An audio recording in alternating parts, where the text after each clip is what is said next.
Welcome back to Hoosier Game Day. I'm Callie Metzger alongside Jack Edwards. We're talking Indiana and Nebraska today. The Hoosiers are back into Big Ten play, and they're back on the road. They'll face the Cornhuskers tomorrow in Lincoln. Well, can we first talk about last week's game, Jack? Yeah, my prediction record and ability to get games correctly perfectly mirrors Indiana's record. I'm 3-1. I predicted a defensive slugfest in the game. It was not that. Spoiler alert, it was not that, in case you haven't seen it yet. No, and I think that, also last week we talked about how just that last game magic that they've kind of had so far in the season can't happen anymore. They're entering Big Ten play. That can't be their, name to fame. Yeah, we'll talk about it, I'm sure, throughout the show, but Indiana looked better in the second half than they did in the first. But they looked so bad in the first half that they dug a hole way too deep for them to try and climb out of. Absolutely. And it's a situation that we're back into the full swing of things with Big Ten play, as you mentioned. I'm fascinated with how it plays out going forward. Well, we have a great show for you today. Carlo Barone is here talking on the Hoosier side of things. Evan Gerike is here on the Nebraska side of things. But before we get into it, here's Max Parker with a recap from last week's game. After the season-opening victory against Illinois and two close scares against Idaho and Western Kentucky, the question with the Hoosiers was, what's this 3-0 team going to look like coming out of the gates against Cincinnati? And, well, the answer this evening was not in the favor of the Hoosiers. Yeah, we got to find ways to score touchdowns in the first quarter. Can't put our defense behind and put ourselves behind in the game. So. The Hoosiers really got down early in the first half. Cincinnati able to put up 38 points. Meanwhile, the Hoosiers only able to muster up 10.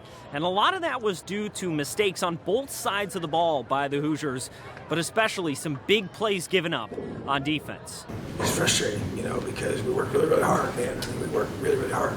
And not to come out at a high level of intensity.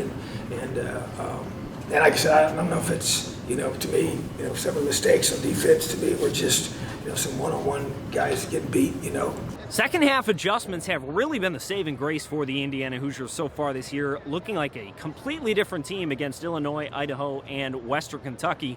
And more the same tonight. Indiana really turning it around in the second half.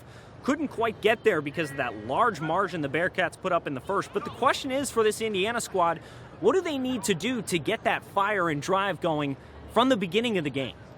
Tell them it's halftime. Right before we start. It wasn't that we weren't locked in, focused in terms of playing hard. That's really never been the issue, I don't think. It's been more execution on offense and making sure we're disciplined with our eyes on defense. The Hoosiers have been handed their first loss of the season, so they've got a week to try and right the ship before they head to Nebraska next weekend. And after that, they enter into the gauntlet that is the Big Ten East. Hoosier fans are going to learn a lot about this squad and what their identity really is over the coming weeks. But for now, I'm Max Parker for the Hoosier Network. That was Max Parker for the analysis on last week's game. Thank you, Max. But today we're talking Nebraska, and I'm here with Evan right by me. How you doing, Evan? I'm doing great. How are you today? Good, good. Well, we're going to just start off right away. Nebraska. Mickey Joseph, interim coach, stepped in earlier this month after they fired Scott Frost after, a 1-2 start on the season. I think on top of that, when Mickey Joseph entered that coaching position, the loss to Oklahoma, that 49-14 loss, he took it on himself. He said, the players, my, other coaches, nothing on them, it's on me. And I think that was a pretty bold statement from him. And going into this game with Indiana, I think my biggest question to you is Nebraska really better off with Mickey Joseph as their new coach? You would have to believe so. They haven't really had a lot of positivity under Scott Frost, so you would like to think that anything for them is kind of a step forward. And just him taking the blame for that loss is a really strong thing you want out of your head coach, out of a leader of your team. That says a lot about the kind of guy that they have in that position right now. And yeah, they lost bad to Oklahoma, but he had, 6 days to prepare for that team, that game as a head coach against a really good Oklahoma team that Nebraska didn't really have much of a chance of winning to begin with. But now he had a bye week last week, so they've got 2 weeks to prepare for this game to kind of take charge and readjust what this team is doing in order to get them in a better place moving forward. And he talked this week about how he wants hunters on his team, guys who want to go out there and get at it and really kind of hunt down Indiana. And if he can kind of get that mindset into his team, something that he said he hadn't seen in the first few weeks of the season, that alone is going to be a huge step for Nebraska of getting back to competitiveness in the Big Ten West. Well, and contributing to competitiveness, there's one competitor on Nebraska that is going to make a huge difference, and that's LSU transfer Trey Palmer. Hands down, in my opinion, the best wide receiver that Nebraska has this year. Is he going to be a threat for the Hoosiers tomorrow, and how do you think that they're going to handle that? Well, he's absolutely going to be a threat. He is their wide receiver number one, coming from LSU, where he was playing behind some guys who you may have heard of that are in the pros, guys like Justin Jefferson, he played a wide receiver at LSU, and he was kind of behind that in that trajectory, and just nowhere for him to go, and he didn't really get that breakout that he's having now at Nebraska. But Mickey Joseph was actually his wide receivers coach at the beginning of the season at Nebraska, as well as at LSU. Mickey Joseph came over from LSU to Nebraska this season, and Trey Palmer came with him. And Trey Palmer's has had an excellent season so far. He's been by far the best receiver. And after seeing what Cincinnati did to Indiana's secondary last week, they're going to try to do the same thing with Trey Palmer, try to get some long passes to him, see if he can burn that secondary. So however Tywone Mullen responds to a bad week last week is going to be massive for Indiana, because that's going to be their biggest threat. They're going to put Tywone Mullen on him. Tywone's their number one guy. So that's going to be a matchup that should be really fun to watch to see who gets the better of who. But Trey Palmer definitely is that guy that Indiana's got to watch out for this week. Well, and I kind of wanted to get into, too, just the differentials between the win for IU tomorrow and the win for Nebraska. They are going to mean different things. A win for Nebraska is in some ways going to be a token of hope for them, after a new coaching position, after a couple bad losses at the beginning. And a win for IU is going to be a push towards the postseason, and it's also going to be a push away from the frustration that they've had thus far. I mean, do you agree on that differential? Yeah, I mean, Nebraska is reeling right now just as a team, as a program. They haven't had a good year in a few years now for a team that has so much tradition and whose fans expect so much out of them. They're now 1-3. They had that really bad loss to Northwestern in Ireland. Their own one of the Big Ten. Just a win in the Big Ten would mean so much for this program. Whether or not Mickey Joseph is the right guy, they have someone in place to help bring this team to the next step. On the other side, Indiana, they're 3-1. Not a lot of people were expecting this team to go to a bowl game at the beginning of the season, and it's still kind of a long stretch for a team that has not played super well, even in their victories. But a 4-1 record after 5 weeks, even with the daunting Big East slate ahead of you, that's really promising for a team to get back to the postseason. And I think even a 6-6 season this year for Indiana is a huge win for the program, for moving forward, for coming back from that 2-10 season last year. If they win, if they go into Lincoln and pull out a road victory, you're feeling a lot more confident about some of those winnable games on the schedule, like Rutgers, like maybe a Michigan State who isn't playing well, or maybe even a Purdue in the last week of the season. And you only have to beat 2 of those teams to get to bowl eligibility. So like you said, these are very different meanings for each of these teams. But either way, a win is going to do a lot going forward for both of these programs. Well, we're going to be getting a little bit more analysis from Evan and Carlo. Here they are on last week's game, IU versus Cincinnati. Indiana's undefeated season comes to an end at the hand of the Cincinnati Bearcats, 45-24. Carlo, Barone, Evan, Gerike here for the Hoosier Network. Evan, just overall takeaways from tonight's game. Yeah, well, it was a game of two halves. I mean, the first half was not the same Indiana team that we saw in the second half, and really it wasn't the same Cincinnati team either. Indiana came out and looked incredibly flat in that first half, just couldn't do anything on offense. Their defense was giving up uncharacteristically big plays. Tywone Mullen let a lot of plays go over his head that he normally does not do.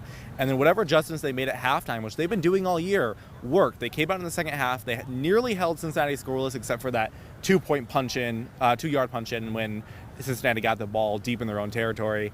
But Indiana, outside of that, they looked like a good team, a team that can compete with some of the better teams in the Big Ten.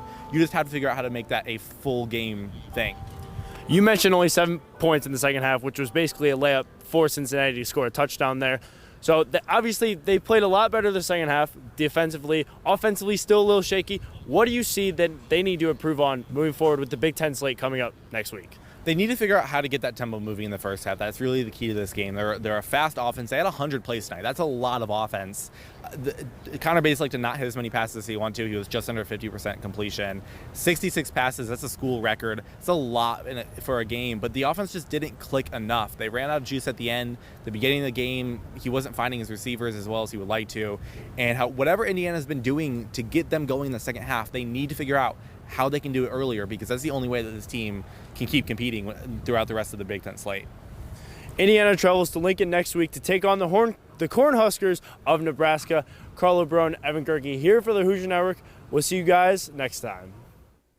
Well, great work from Carlo and Evan there. We had Evan in the first segment. We're now joined by the other half of that video, Carlo Barone. Carlo, how are you doing today? You know, doing pretty well. Can't complain. Jack, how are you doing? I'm doing very well. Now, I want to know, so you can't see our legs. We're both wearing khakis and both wearing the Navy blazers. Who copied who? I think you copied me because this is what I usually wear to a lot of games. Okay. It's kind of become, I feel like, in my own head, my staple is the Navy with the pink shirt. But, I mean, you are the upperclassman, so Okay. All right. that's up to your judgment. Fashionista Carlo Barone. Let's talk about some IU football. Last week, kind of hitting a little bit on what you guys talked about in the video there, improvements, things that need to change from the game against Cincinnati that you need to kind of forget about as they get back into Big Ten play.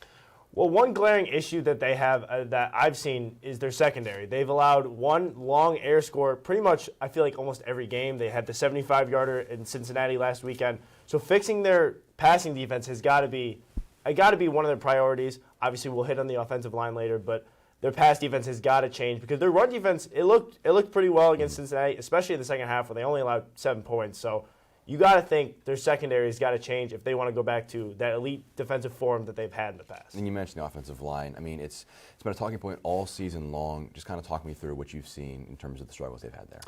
Well, they've only really had one game that they've played kind of well, I would say, against Idaho, and they ran the ball pretty well that game. But other than that, they haven't really run the ball well at all. Bazelak hasn't taken a ton of sacks. He took a few at Cincinnati, but going into the game, he only had 1 sack on the year. So their offensive line hasn't played very well, but at times they haven't really been able to run the ball. At times they've allowed a lot of pressures. 37 pressures on Bazelak last week. Yeah. He threw the ball a lot if you're getting pressured 37 times, but nonetheless, they need to protect their quarterback and be able to push the pile so they can run the ball effectively. And you kind of mentioned Bazelak and kind of some of the numbers around him. First nationally in passes attempted, 6th in completions.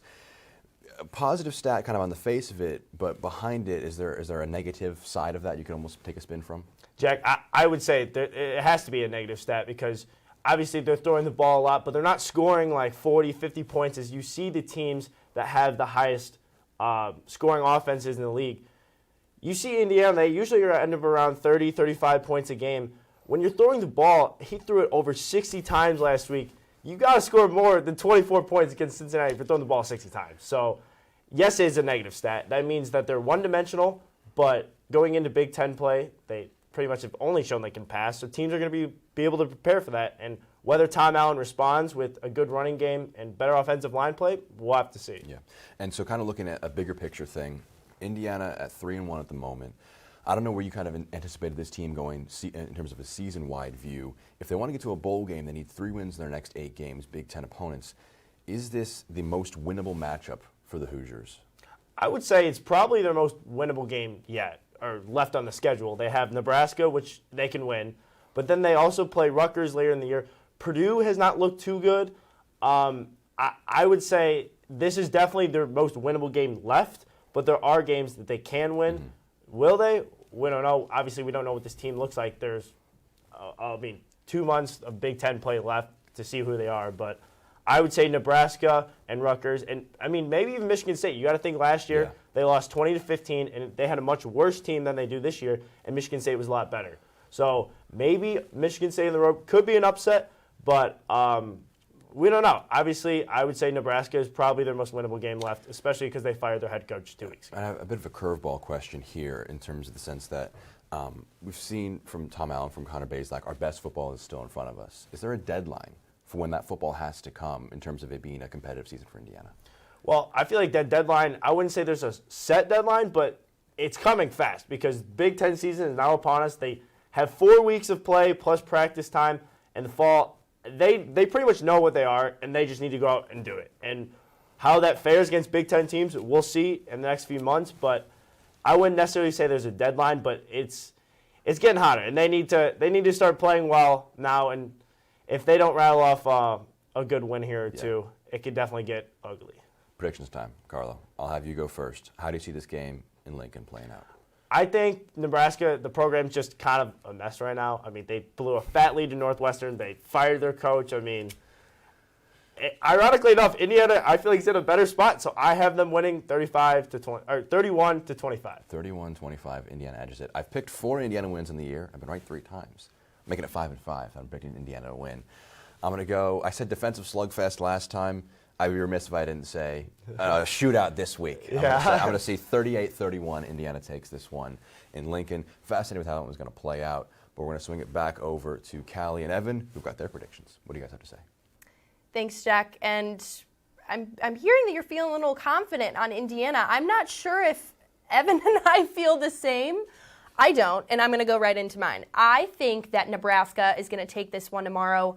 I think, like you said, that week break for them is going to be a huge advantage for Mickey Joseph, for, that kind of deep breath from, their losses in the beginning. And also, the defense is still a concern. We talked about that. But I think that their offense is still going to be able to fire away on an IU secondary, and I think it's just going to take over. So I'm going Nebraska to win it 35-28. Yeah, I made my prediction earlier this week on the podcast, and I had Indiana winning that game. And since then, I feel like I've just talked myself out of it. Every week this year, I've been so confident and Indiana's gonna be better this week, and it hasn't happened yet. So I'm gonna say that, like you said, with that week break and a real refresh for a Nebraska team, a breath of fresh air with Mickey Joseph coming in. I think he's gonna have some adjustments this week with the bye week. I don't think Nebraska's gonna be better off the whole season, but I just think this week it's not going to be Indiana's week. I'm going to say 28-24 Nebraska. All right. I agree. We'll see. We will see. Tomorrow night, like I said, IU takes on Nebraska in Lincoln. That is going to wrap it up for our Hoosier Game Day. I've been Callie Metzger. We have Evan, Jack, Carlo. We'll see you next week.